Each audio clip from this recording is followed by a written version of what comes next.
Family members, silence your phones.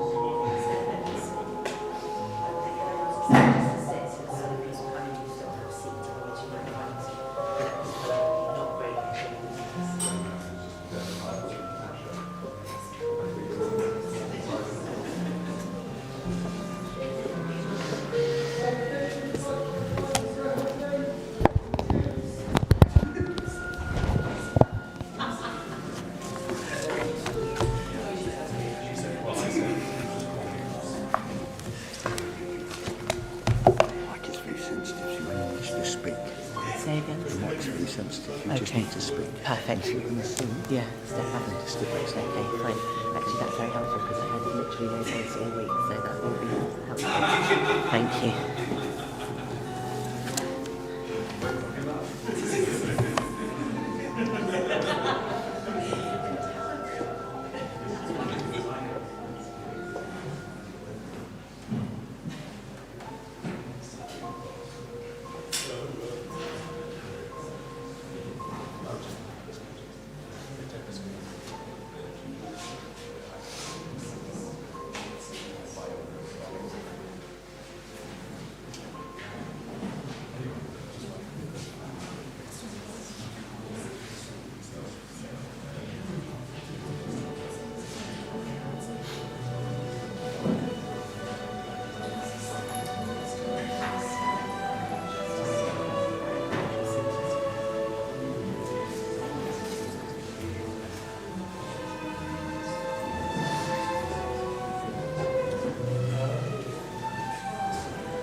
Say shalom bimromav.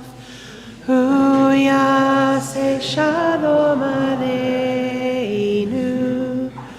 Ve'al kol Yisrael. Va'imru, imru, amen. Yaseh shalom. Yaseh shalom, shalom aleinu, ve'al kol Yisrael. Yaseh shalom, Yaseh shalom, shalom aleinu, ve'al kol Yisrael.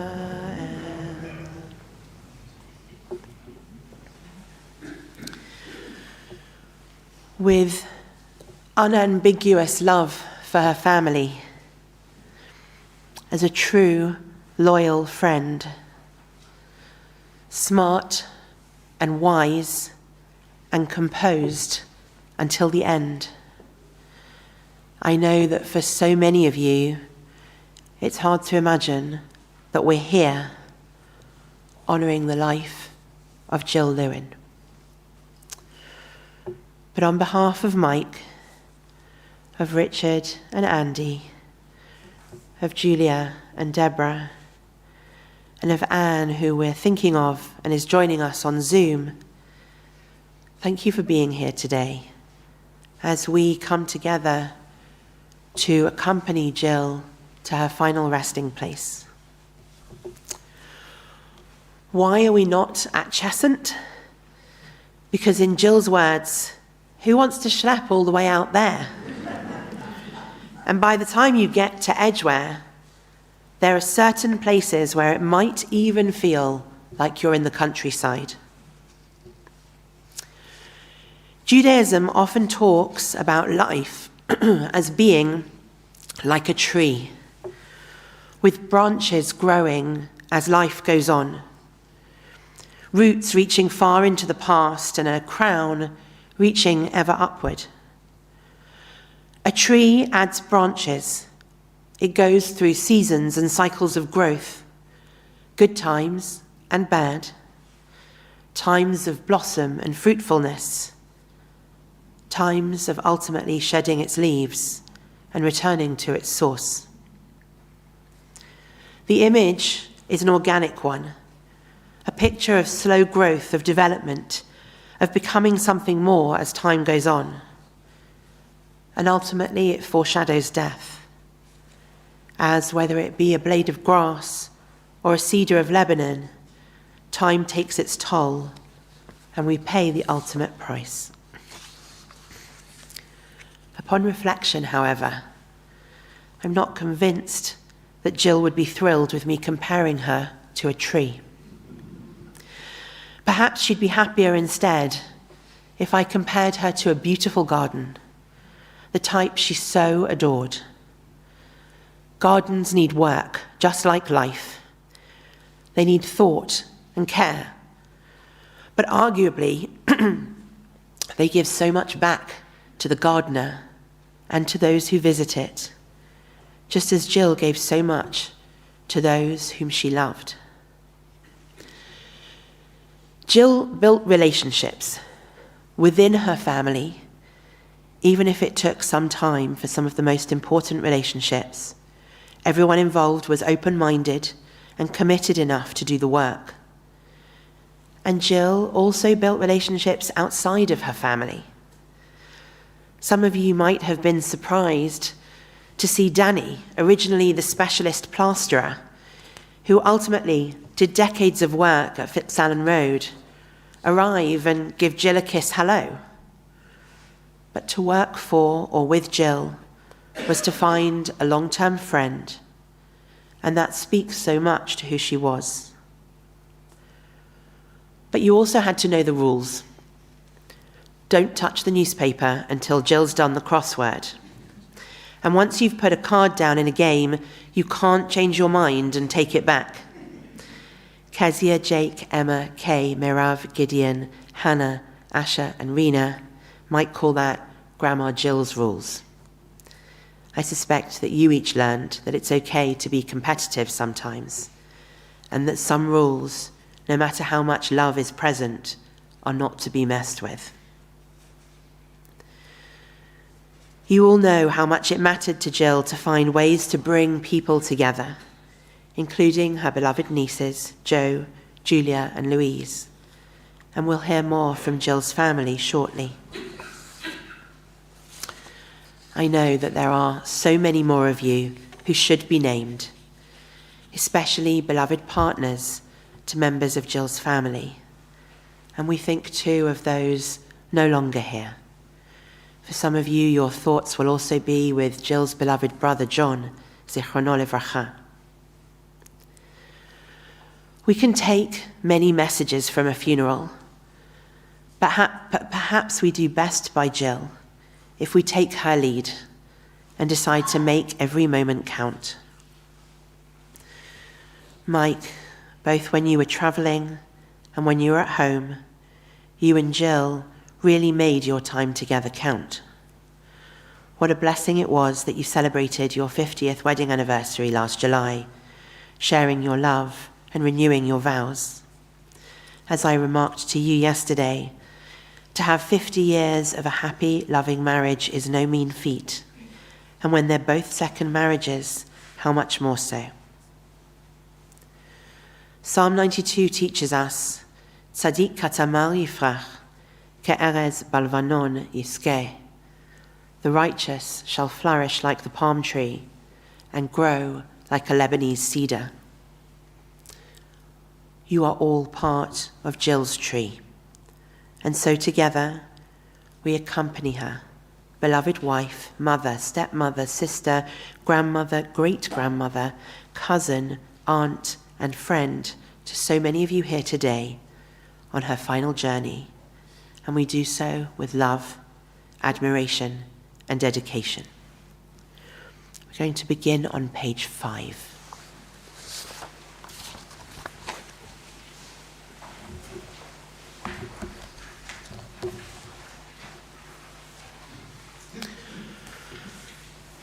Birth is a beginning, and death a destination. But life is a journey, a going, a growing from stage to stage. From childhood to maturity and youth to age, from innocence to awareness and ignorance to knowing, from foolishness to discretion and then, perhaps, to wisdom. From weakness to strength, or strength to weakness and often back again. From health to sickness and back we pray to health again. From offense to forgiveness, from loneliness to love, from joy to gratitude, from pain to compassion and grief to understanding, from fear to faith, from defeat to defeat to defeat, until looking backward or ahead, we see that victory lies not at some high place along the way, but in having made the journey, stage by stage, a sacred pilgrimage. Birth is a beginning, and death a destination. But life is a journey, a sacred pilgrimage, made stage by stage, from birth to death to life everlasting. Let's turn to page 25.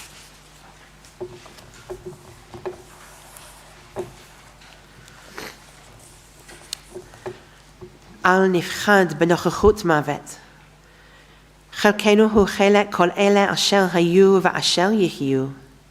העפר לבדו ישוב לעפר, והרוח שבה אל האלוהים, אשר נתנה, ובידו משמרת כל נפש.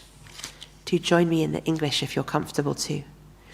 In the presence of death, let us not fear. We share it with all who have ever lived, and with all who will ever be, for it is only the dust which returns to the dust as it was, but the spirit returns to God who gave it, and in God's hand is the care of every soul. The world we inhabit is a corridor to the world beyond. We prepare ourselves in the corridor to enter God's presence, who is our employer, who knows our sorrows and our labor. Faithful is God to give us the reward of our good deeds. God redeems us from destruction and leads us in the way of everlasting life. Our tradition offers us psalms of comfort at a time when we might struggle to find the words for ourselves. So we start with Psalm 23, and we'll sing through part of that psalm, and then we'll read it together in English. And at any point, if you are comfortable joining me in singing, please do so. Mizmor LeDavid, Adonai roi lo echsa, binot deshe yabitzeni, al mei menuchot yenahaleni. Nafshi yashovev, Nafshi yashovev,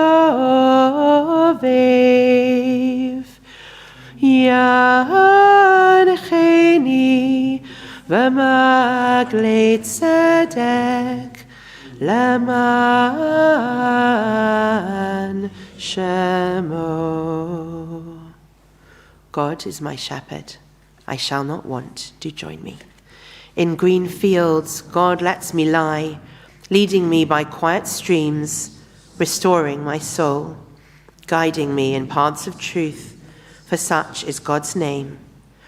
Though I walk through the valley of the shadow of death, I fear no harm, for you are beside me. Your rod and staff, they comfort me. You spread a table before me in front of my enemies. You soothe my head with oil. My cup runs over. Surely goodness and mercy seek me all the days of my life, and I shall dwell in the house of God forever. We turn to page 30, to Psalm 121. Esa enai. Esa enai el heharim, me'ayin yavo Ezri, Ezri me'im Adonai osei shamayim va'aretz. Al yitein lamot raglecha, al yanum shomrecha, hine lo yanum v'lo yishan, shomeh Yisrael. Adonai shomrecha, Adonai tzilcha, al yad yaminecha, yomam hashemesh lo yakeka, ve'yareach b'layla. Adonai yishmorcha, mikol ra yishmor et nafshecha. Adonai yishmor tzeitecha uvoecha, me'ata ve'ad olam. It takes time to be ready to really enter the funeral service. And so all of this has simply been helping us get to that point that we're ready for this next stage of this service. Page 35 really begins our funeral service.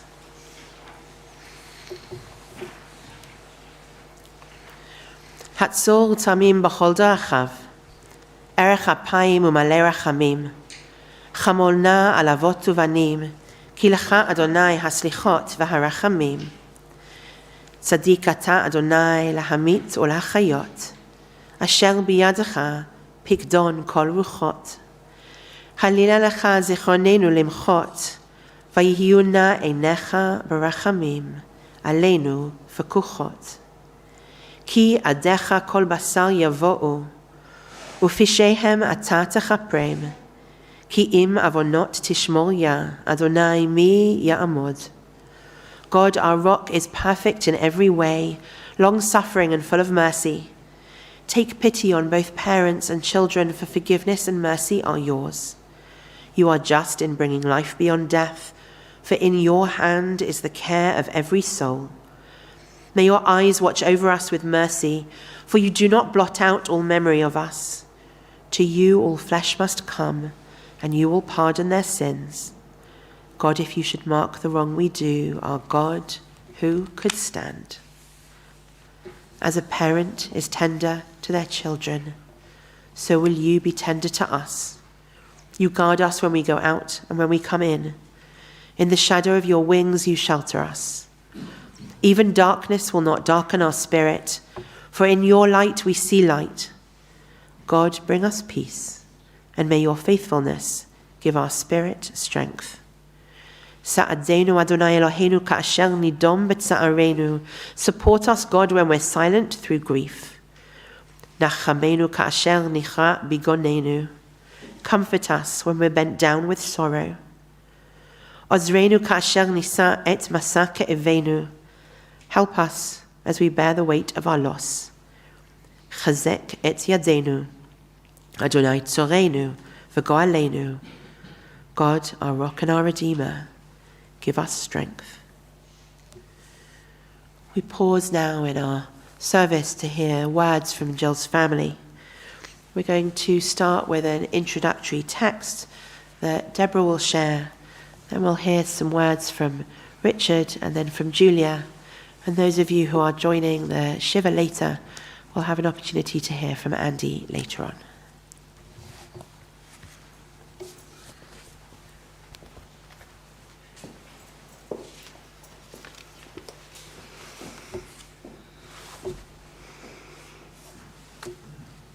I found some words. They're not my own. They're by David Kessler, who's an American writer and author, who speaks on the subject of grief and loss and how to make meaning out of loss and grief. So these are extracts from a podcast, and I feel like I'm just dropping a few in that might help those of us here today who are here to honour the life of Gill and all those who are grieving. I could lock the door and never come out again. After we excavate the pain, the meaning is revealed underneath. It's in us. It's in who we become. It's in finding our way through that darkness. Loss is what happens in life. It's a brutal, forced separation. Loss is what happens in life. It's a brutal, forced separation. The deeper you loved, the deeper the pain. Love is actually the other face of pain. The love doesn't die. The love will take you to your healing.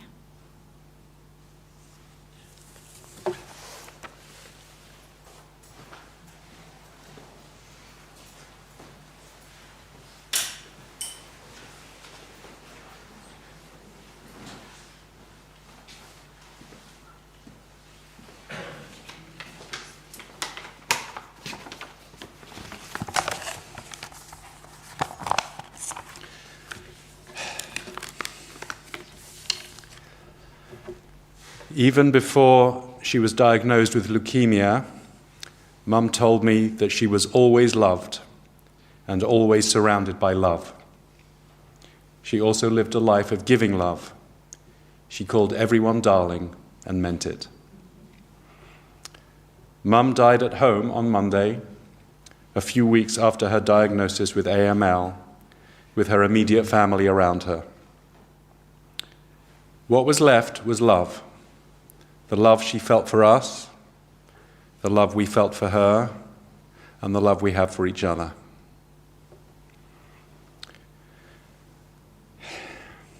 Mum was born at home in Hendon. She was the youngest of the three children of Bert and Frances Weber, Anne, John, Zichrono Livracha, and Mum. And Anne is viewing on live stream, as Zoe mentioned, and shares our heartbreak.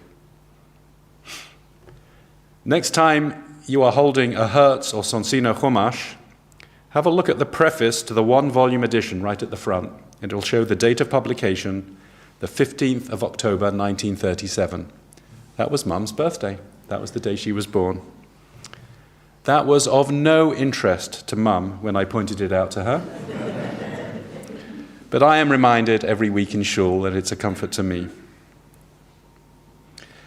At age 4, Mum had encephalitis and was in a coma for a week, and her parents were told there was nothing medical to be done but to go home and pray. They did, and she survived. And Mum believed she was spared by a miracle. During the war, her family had moved to Chesham Boys near Amersham to be away from the Blitz. She remembered air raids hiding under the stairs, another difficult memory for her. She also remembers nagging her Aunt Beattie to get something from the mantelpiece one morning while they were there. Aunt Beattie, her father's widowed sister, was sitting next to the window doing some sewing or mending, and Aunt Beattie finally gave in to the nagging and walked over to the mantelpiece, just in time to be away from the window when a German bomb dropped and blew the windows in. Aunt Beattie lived for many more years and credited Mum with saving her life. After the war, the family moved back to Talbot Crescent. Mum was 7 or 8. School was not a fun time for her, except for becoming friends with Helen Bloom. And that has been an 8-decade-long friendship that has lasted until this week. After school, Mum went to train as a hairdresser in the West End and advanced rapidly to run the hairdressing school. After an argument with management, she quit and went solo, bringing her equipment to clients' homes. And she cut Andy's hair and my hair all through our childhood, and Michael's hair for 50 years. Mum's belief in love came from her relationship with her mother and from finding true love twice. She was married to Brian for nearly 12 years until his sudden death in 1973, and then a single mum for Andy and I for a couple of years, before meeting and marrying her beloved Michael. This summer, as we know, they celebrated their 50th wedding anniversary, and they renewed their vows, surrounded by loved ones, children, grandchildren, and great-grandson Micah. When Mum had married Brian, she uprooted from London and moved to Darlington, where I was born, as you can tell from my accent. A couple of years later, they moved to Dorridge near Solihull, where Andy was born. And Mum continued work as a home hairdresser once Andy and I were at school, driving around in her mini estate. Mum loved the country. The only thing stronger than her desire to live away from the city was her love for Michael. So they lived at 28 Fitzallen Road for the last 50.5 years. And the view of the farm outside is the same as it was in 1975. In London, she was proudly a homemaker, but also worked as a receptionist in a local hairdresser, in a charity shop, and was volunteer wedding registrar at Finchley Reformed Synagogue for several years. Beyond Michael and family, Mum's passions included playing bridge and her garden. She learned bridge soon after getting married to Dad and has been playing ever since. She tried to get all of us interested in it, And both Andy and Julia picked it up, with Julia being as much of a bridge fiend as Mum ever was. Anyone who visited our home knows how much love was poured into the garden, front and back, where there is always something blooming. The gardeners just added winter flowering plants for her to enjoy through the picture window these last few weeks. One of her great pleasures over many years was visiting the garden centre with Joe, and they would spend hours there planning what was to be added for the next season. As the four of us grew up and moved away, we knew that she missed us all, especially as we started our families and her grandchildren were so far away. For the longest time, far away was defined as Forres in the north of Scotland and Boston and California. And even more spread out now, none of her kids or grandchildren live closer than Jake and Kezia in Glasgow. So as family matriarch, Mum loved to create reasons for us all to be together. Even though she was Jewish to her very core, Mum loved to host Christmas lunches, including turkey and stuffing and her famous and delicious roast potatoes. There would always be Christmas crackers, homemade Christmas pudding for many years with a sixpence, and the Queen's speech. She inherited all this from her mum and loved it, and we did too. Mum also loved to travel. She loved the 2 weeks in the country every year, usually in the north of England. She loved Italy, where they went many times. And she and Michael were traveling until very recently, including in May to Corfu with Joe and Ben. She also loved visiting her kids and grandkids for any reason and no reason, including high school and college graduations and holidays in many places. And by my memory, starting at Mum and Michael's 25th wedding anniversary, we had what came to be affectionately called Royal Command performances, where Mum would make an event or trip to which all of us were invited and expected, indeed commanded, to attend. The 25th, held at the Hendon Hall Hotel, was marked, I remember, by lots of grandchildren running around. We gathered in Phoenix to celebrate the 70th birthdays of Mum and Michael. We enjoyed a lovely tea party for their 40th wedding anniversary in Stanmore. We were in Mexico for their 80th birthdays, but Michael was ill and couldn't travel, but he was well enough to insist that Mum go anyway and for her to agree. And we were all there with her and for her, and she so loved the family time. And most recently, we had the 50th party in her beloved back garden, flowering at its peak. Mum was already planning her 90th birthday in a couple of years, hoping to celebrate in Charleston, where 2 of her grandchildren and her great-grandson live, and closer to many of her family in the US. She did not get her wish to celebrate her 90th, but despite difficulties and even tragedies, she believed she had a wonderful life. She loved the FaceTime calls with all of us, especially her grandchildren, and her wish for the end of life, expressed to us many times over the years, was to die at home surrounded by loved ones. And we are pleased that with the care of the North London Hospice team and the district nurses, that this was a wish she was granted. I'll finish where I started.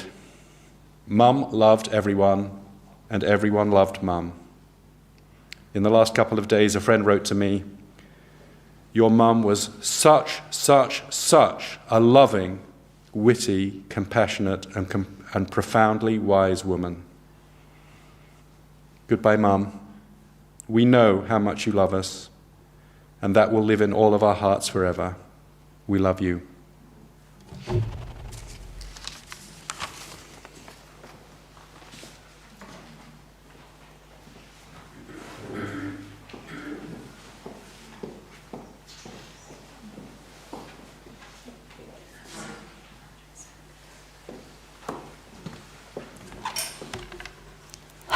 Hello.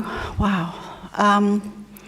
On behalf of Dad, Michael, Grandpa, just want to say a huge thank you for the outpouring of love that we have felt over the last few days, and to thank you all for being here. It's very special. To my daughter Emma and Michael, who are watching on Zoom, I miss you and I feel you. And to my nephews, Asher and Giddy, who also can't be here, we love you. I'm just going to read a short passage. A woman of worth, who can find her? For she is more precious than rubies. Her husband trusts her in his heart and has no loss by it.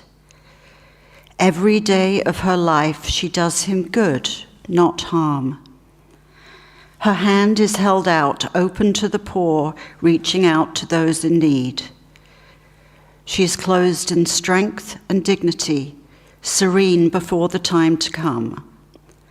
When she speaks, it is with wisdom, and on her tongue is the guidance of love. She looks after her home with care and does not idle away her time. Her children stand up and honor her, and her husband sings her praises. Many a woman has done splendid deeds, but you surpass them all. Charm deceives and beauty fades, so praise the woman who honors God. Give her honor for the work of her hands, and for her own good deeds will praise her in public.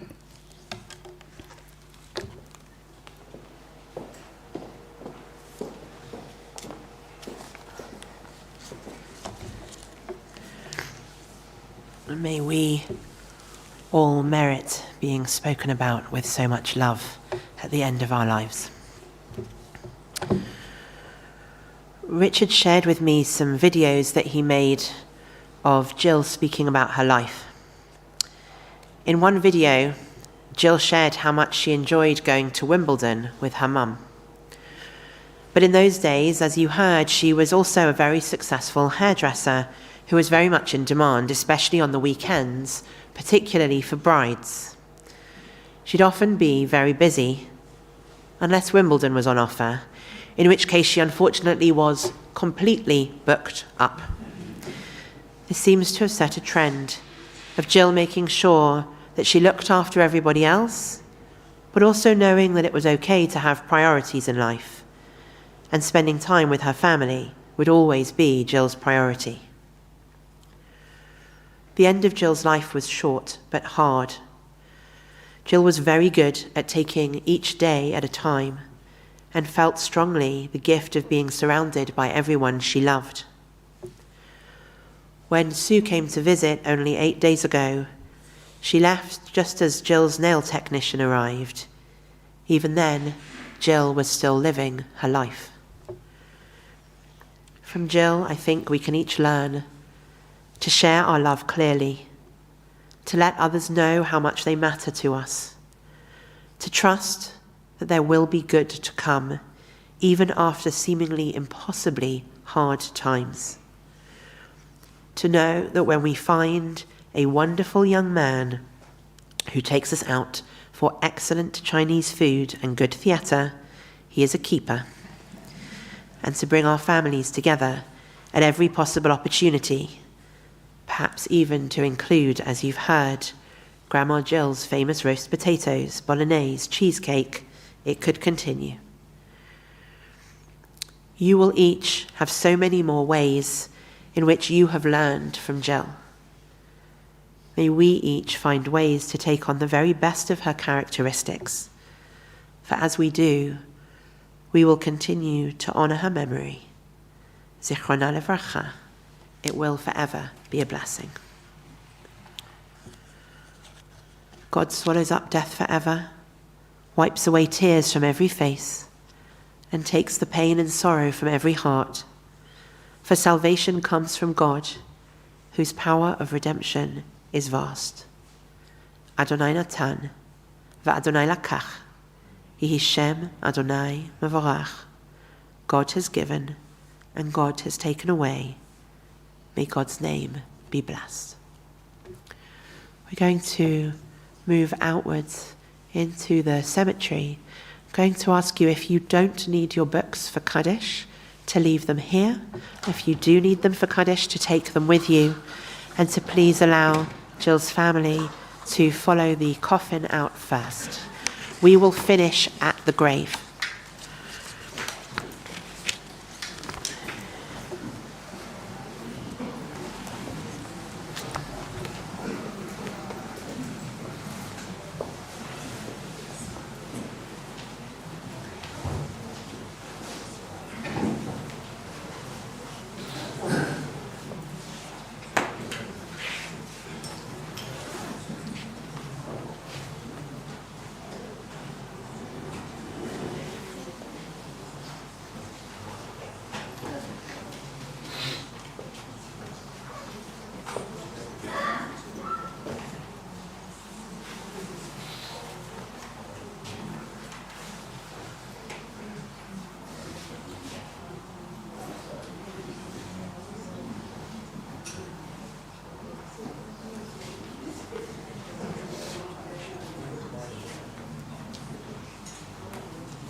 Staying in here?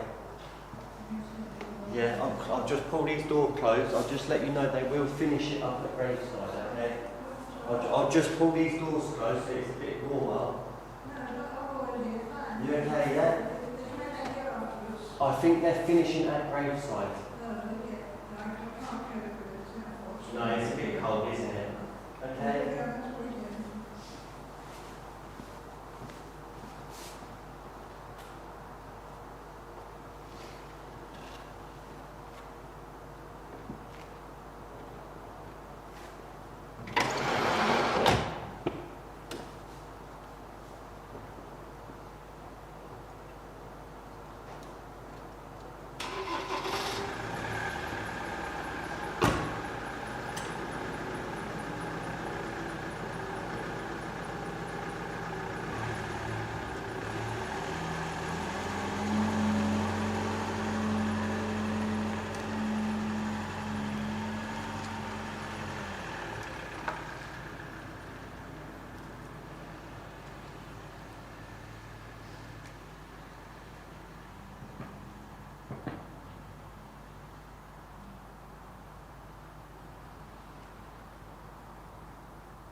I grew, so Michael is my mum's brother. I love Michael, by the way. I was never, I was certainly.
Thank you very much. I wish you well. Thank you very much. Thank you.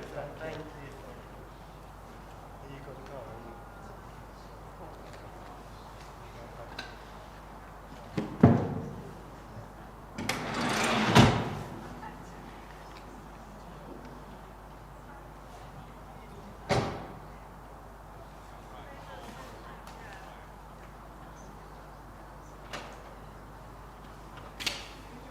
No, thank you. No, that's what we're here for. It's to help you to get to